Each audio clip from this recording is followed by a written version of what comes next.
जो प्रतिष्ठा पाने वाला प्राणी। प्रतिष्ठा उसी की होती है जो जीवन में अच्छा कार्य करता है, जिसके जीवन में सभ्यता और सदाचार है, उसकी होती प्रतिष्ठा। और प्रतिष्ठा के कारण ही मनुष्य की कुछ संज्ञाएं दी गई है। वो एक संज्ञा है बाबू। जब किसी प्रतिष्ठित व्यक्ति से आप बात करते तो बाबूजी, पहले पहले पिताजी को बाबूजी कहा करते थे। बाबू ये प्रतिष्ठा का शब्द है। क्लर्क ऑफिस में काम करने वाले ऑफिसरों को वो बाबू साहब कहा करते थे। नेपाल में जो राजा होते हैं और उनसे जो रखेल से बच्चे पैदा होते थे, उनको राजा नहीं कहा जाता था, उनको प्रतिष्ठा का शब्द बाबू साहब कहते थे। इसलिए बाबू जो शब्द आता, कहीं कहीं दामाद को लोग बाबूजी कहते हैं, तो ये प्रतिष्ठा का शब्द है। दूसरा प्यार का भी शब्द, छोटे छोटे बच्चों के बाबू। इसलिए मनुष्य एक ऐसा प्राणी है जो प्रतिष्ठा पा सकता है। कब पा सकता है? जब उसके पास में तीन ऐसी चीज हों, वो जीवन में प्रतिष्ठा पाएगा, वो बाबू बन सकता है। वो कौन कौन चीज है? लड़ाई के मैदान में, समरभूमि में जब योद्धा प्रतिष्ठा पाता है तो उसकी प्रतिष्ठा करते हैं, जीतता है, विजयी होता है, फूल माला जय जयकार करते हैं। इसी प्रकार से अब वो कैसे प्रतिष्ठा पाता, उसके पास तीन चीज होती है।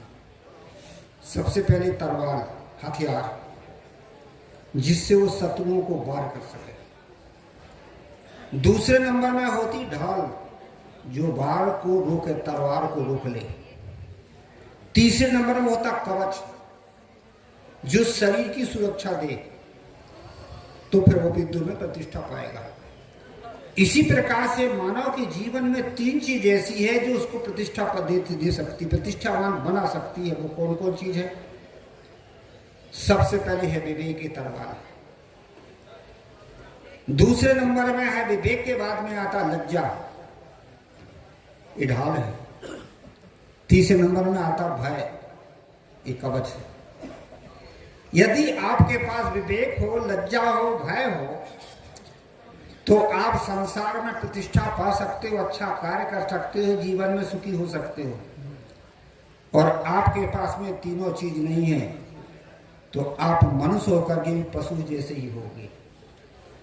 आज देखा जाता है आदमी की कीमत पशु से भी कमजोर हो गई। क्यों हो गई? ये तीन चीज को संभाल के नहीं रखता। इसलिए कहा जाता कि जब कोई आदमी गलत करने जाता है तो सबसे पहले क्या पैदा होती?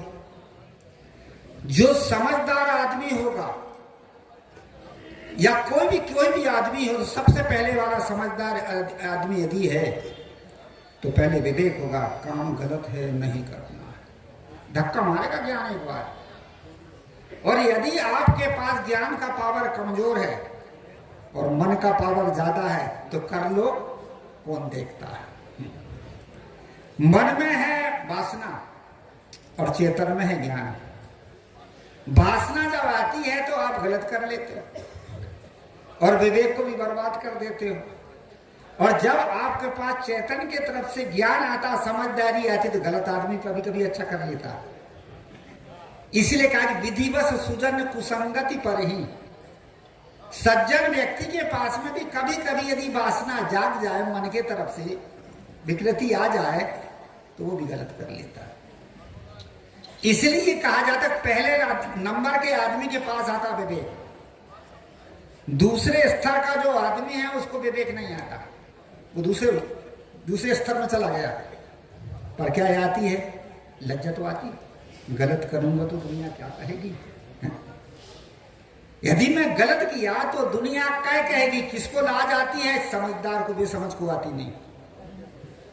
इसीलिए वो लज्जा करता है और बास में है वासना, कहती कर ले, कौन देखता, तो लाज को मिटा के भी गलत कर लेता। तीसरे नंबर का जो व्यक्ति है उसके सामने क्या आता है? ज्ञान भी नहीं आता और लाज भी नहीं आता, वो नीचे चला गया। पर आत्मा के तरफ से ज्ञान है। भय किसको होता है? ज्ञानी को, समझदार को होता है, बेसमझ को थोड़ी होता है। गलत कर्म से डरता कौन है? समझदार। और जिसके पास समझ नहीं है वो गलत कर्म कर लेता, क्योंकि मन की वासना प्रबल हो गई। इसीलिए जो तीसरे नंबर का जो आदमी है उसके पास भय आता है, मार खाऊंगा, दुख पाऊंगा, कलेश पाऊंगा, बेइज्जती होगी, वो रुक जाता है। और जिसने तीनों को बर्बाद कर दिया, लज्जा को, भय को और ज्ञान को, वो तो बर्बाद हो गया।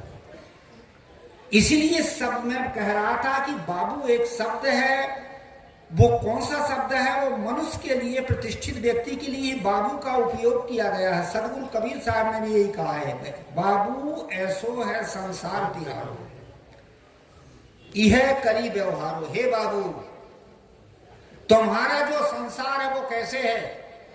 ऐसो है। अब ऐसो भड़काओ, अब कैसो है? ऐसो है तो तुम्हारा जो संसार है वो कैसा है? वो है क्षणिक, कुछ दिन के ही तो आप कितने दिन रहोगे? 10 जी हो, 20 जी हो, 40 50 जी हो, 60 जी हो, 70 जी हो, 80 लग जाते हैं, थोड़ी दिन का तो है। दूसरे नंबर में क्षणिक है, और तीसरे नंबर में क्या है? वो छूटने वाला, जो मिला एक दिन छूटेगा। शरीर मिला ये भी एक दिन छूट जाएगा, परिवार मिला एक दिन छूट जाएगा, और धन मिला एक दिन छूट जाएगा। ये तीनों चीज तो आपको मिली है, शरीर, प्राणी और पदार्थ। शरीर है ना, आसमान में एक दिन छूटेगा, प्रारब्ध पूर्ण होगा, छूट जाएगा। जो प्राणी आपको मिले हैं वे भी एक दिन छूट जाएंगे, सबका प्रारब्ध आगे पीछे। और अभी जीते जी भी प्राणी है मनवसी, आपका स्वभाव उनका स्वभाव ना मिले तो अभी छूट जाए। शरीर है नासमान, प्राणी है मनवसी। और जो पदार्थ आपको मिला है, रुपया, पैसा, धन, संपत्ति जो भी मिली है, वो क्या है? वो भी जाती है, वो भी छूट जाएगी एक दिन, वही छूट जाएगी, आप ही छूट जाओगे। आपका है क्या? आपका जो अपने आप खुद हो, आपका जो चेतन तत्व स्वयं स्वरूप वही तो है, बाकी तो कहां है हमारा? इसको कहते पारमार्थिक ज्ञान, आध्यात्मिक ज्ञान। व्यवहार में जब हम जिंदगी जीते हैं तो हम जिंदगी जीते हैं व्यवहार में स्वार्थ से, और परमार्थ को मिला के हम जिंदगी जिए, अध्यात्म को मिला के हम जिंदगी जिए, तो हमारा जीवन सही होगा। मैं बता रहा था कि हमारा संसार कैसे, हमारा जीवन कितना दिन का है? कुछ दिन का है।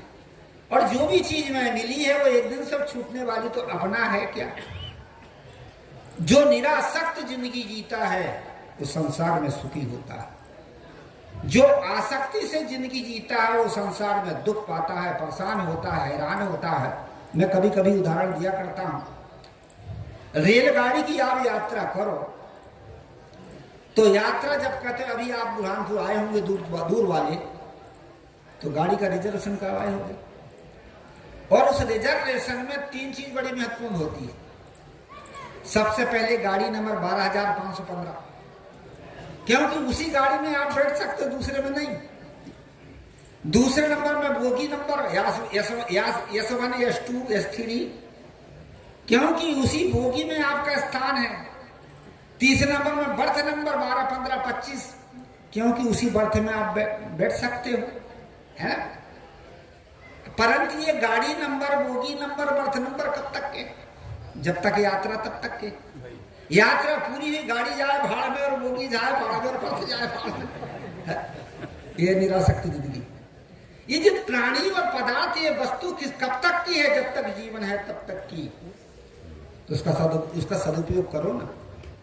प्राणियों से अच्छे व्यवहार करो, पदार्थों का सदुपयोग करो, और शरीर से पुरुषार्थ और सत्कर्म करो। यह है निरासक्त जिंदगी। कभी कभी लोग कहते हैं, महात्मा कहते हैं निरासक्त रहो, निरासक्त रहो। कैसे रहो? तो ऐसे रहो। निरासक्त रहो तो ऐसे रहो। एक राजा था, और राजा ने एक बहुत बड़ा प्लाट चुना, और उस प्लाट में उसने ये मन बनाया कि इसमें बगीचा लगाऊंगा। मालियों को बुलाया, माली आए, मालियों से कहा, माली जी ये बगीचा तैयार करना है, लगाना है। हाँ सरकार लगाएंगे, हम तो माली हैं। कह पर ऐसे लगाना कि कैसे कि बाग लगे पर लगने ना पावे। मालिक के बड़ा कड़ा कितने लगे और लगने में पाक सरकार है तो हमसे नहीं होगा।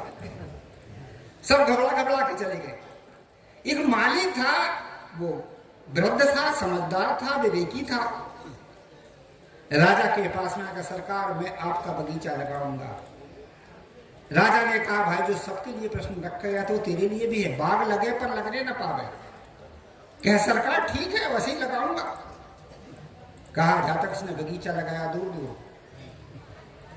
और जब 3 साल हुआ फल आए तो राजा से कहा सरकार देख लीजिए अब बगीचा आपने कहा था वैसा लगा कि नहीं। राजा ने देखा तो बगीचा कुछ दूरी पर थे पेड़ और बड़े बड़े फल लगे थे। क्या यार लगा दिया। क्या तुमने क्या समझा? क्या मैंने यही समझा था कि भाग लगे बगीचा तो लगे पर सटने ना पावे। इसी प्रकार से हम संसार में जिंदगी है पर सटे ना। मोह और ममता के कारण सटते हैं, परेशान होते, हैरान होते। मैं ज्यादा करके छत्तीसगढ़ में घूमता हूं। एक बूढ़ा बाबा आ गया, रोने लगा। तो बाबा क्यों रोते हो? कहा गुरुजी लड़का एक ही है। उनका है तो कुछ तो है, क्या पूरी तो सोना उनका सोना भाई। क्या ठीक से खाने को नहीं देता, ठीक से बातें नहीं करता, टेढ़ी टेढ़ी बात करता है। उनका बाबा लड़का तेरा समझा लेना। क्या वो समझते नहीं? मैंने कहा नहीं समझता तो दूसरे से समझा जिससे उसका मन पड़ता हो, जिससे बात मानता हो। क्या गुरुजी वो तो किसी की सुनते ही नहीं। मैंने कहा समझा भी नहीं सकता, समझा भी नहीं सकता, एक काम कर। क्या करूं गुरु? प्रशासन कर, तेरे नाम से खेत होगा, जमीन होगी, कुछ होगा, घर होगा, कहने के मैं बेच के अपने गुजारा करूंगा। अरे क्या गुरुजी शासन करूं तो गले ही दबा देगा वो। मैंने कहा समझा भी नहीं सकता, समझा भी नहीं सकता और शासन भी नहीं कर सकते। एक काम कर, अलग हो ऐसा कर कि जो सह ले। क्या है गुरुजी कहाँ तक सहूं? गला तक आ गई। नहीं सह सकता, कह नहीं सह। तो एक काम कर, अलग हो जा, कुछ उसको दे दे और कुछ अपने रख ले। क्या है महाराज छोटे छोटे बच्चे हैं, अपना लड़का है, कैसे अलग हो? तो मर्द मन कर ये आ सकती है, आदमी को अलग कहाँ होने देती है। इसलिए कहा जाता है हम दुखी क्यों होते हैं? आसक्ति की कारण। यही हमारा संसार है। तेरा बैरी कोई नहीं है, तेरा बैरी फैल और आपन बैरी छोड़ दे तब गली गली कर से। संसार में तुम्हारा दुश्मन कोई नहीं है, तुम्हारा मन ही है। और अपने मन की आसक्ति को छोड़ दो। दुखी कौन बना सकता है? कौन रुला सकता है? ये संत गुरुजन हमें यही बताते हैं।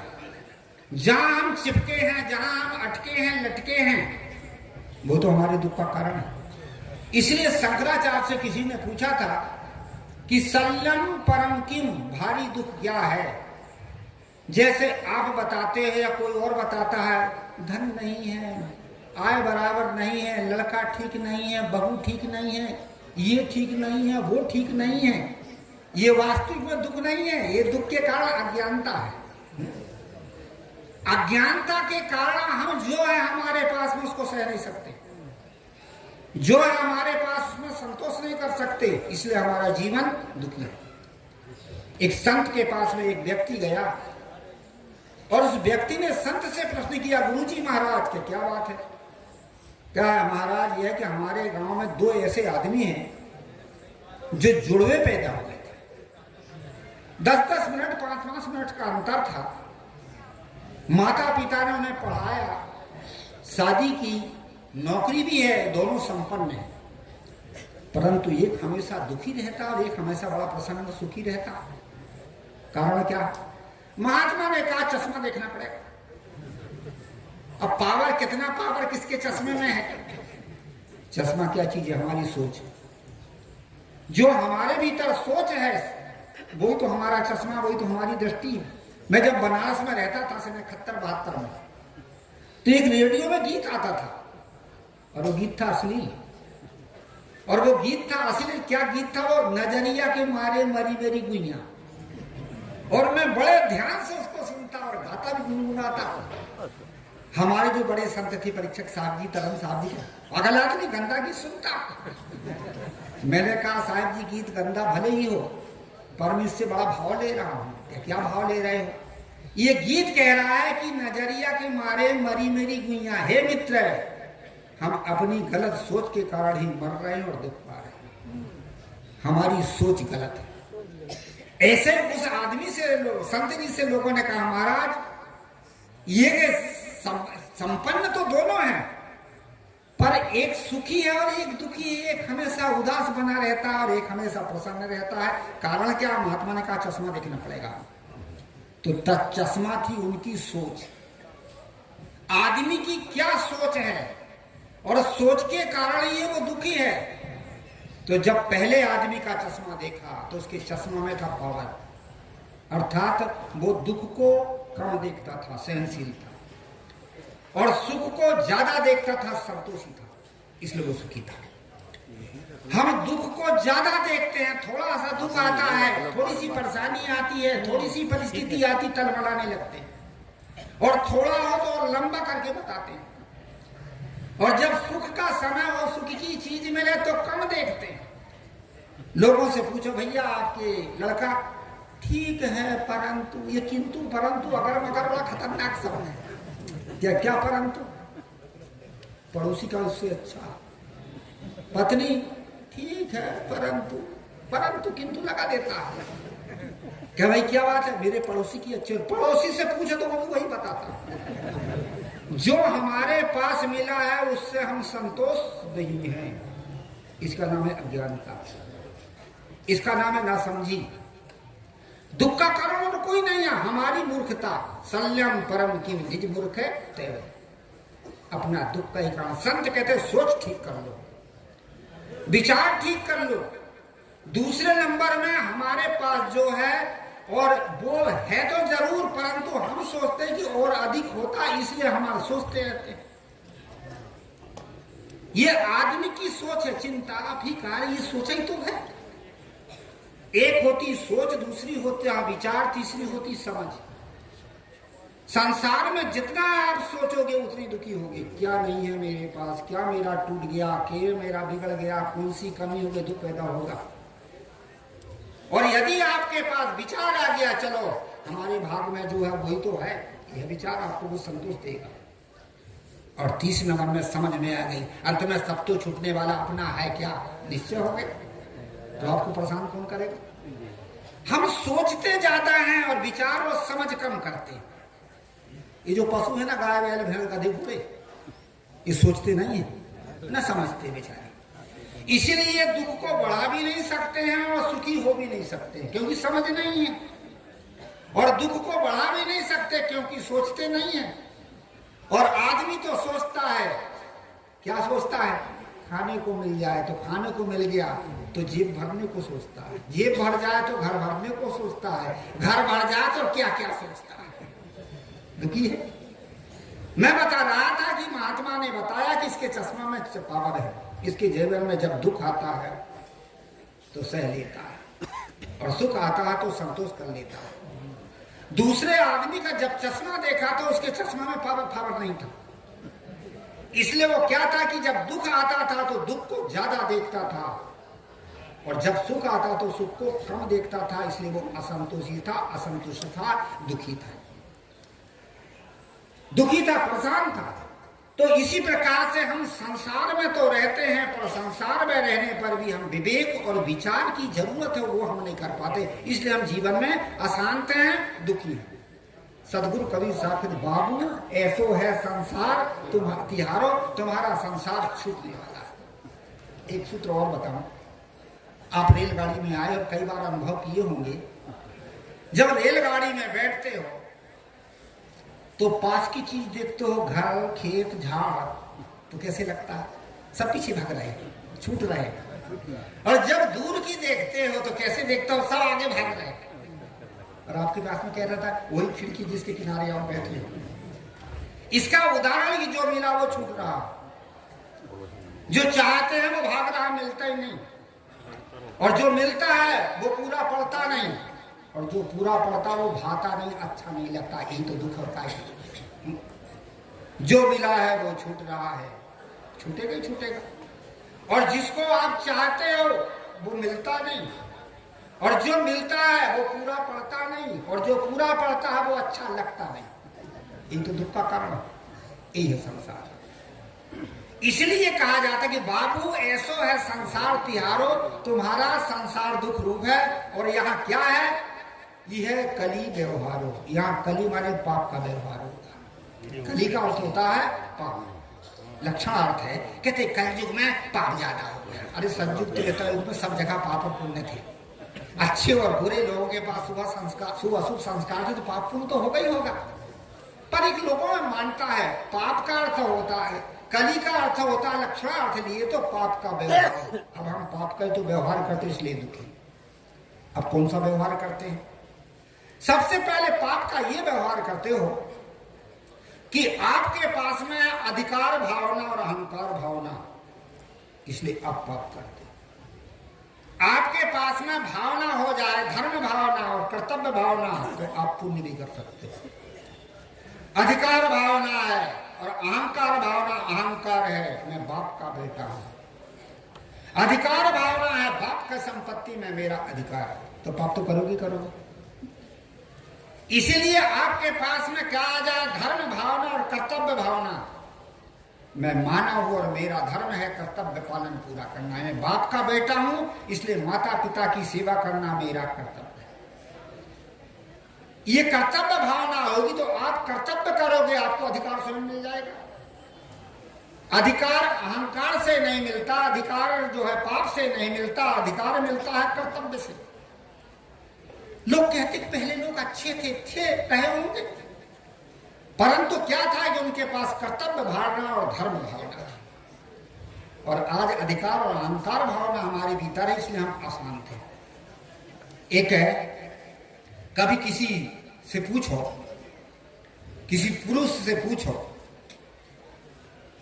कि भाई साहब ये आपकी कौन है, उसकी पत्नी के प्रति, तो पुराने समय में जिसके पास धर्म भावना वो कहता, क्या कहता था, ये मेरी धर्म पत्नी है। धीरे धीरे फिर समय बीता, क्या कहने लगा, ये मेरी जो है श्रीमती है। और आज क्या कहते हो आप, ये मेरी मिसेस है। मिस माने बहाना बनाने वाली कर्तव्य जब तो कहते भूल। और महिलाओं से पहले पूछा जाता था, बहन जी आपके कौन हैं, तो धर्म भावना थी, कहती थी मेरे धर्मपति हैं। फिर कहने लगी ये मेरे श्रीमान जी हैं। और आज क्या कहती हैं, ये मेरे हस्बैंड हैं। मन मिला तो हंस दिए, नहीं मिला तो बैंड हो गए। ये क्या है, ये है अधिकार भावना और अहंकार भावना। जीवन में दुख होगा, यही तो कली का व्यवहार है। यह कली व्यवहार। समय मेरा पूरा हुआ, आप लोगों ने मेरी बात को बड़े ध्यान से सुना। वाणी को विराम दूं। बोलिए श्री सद्गुरुदेव।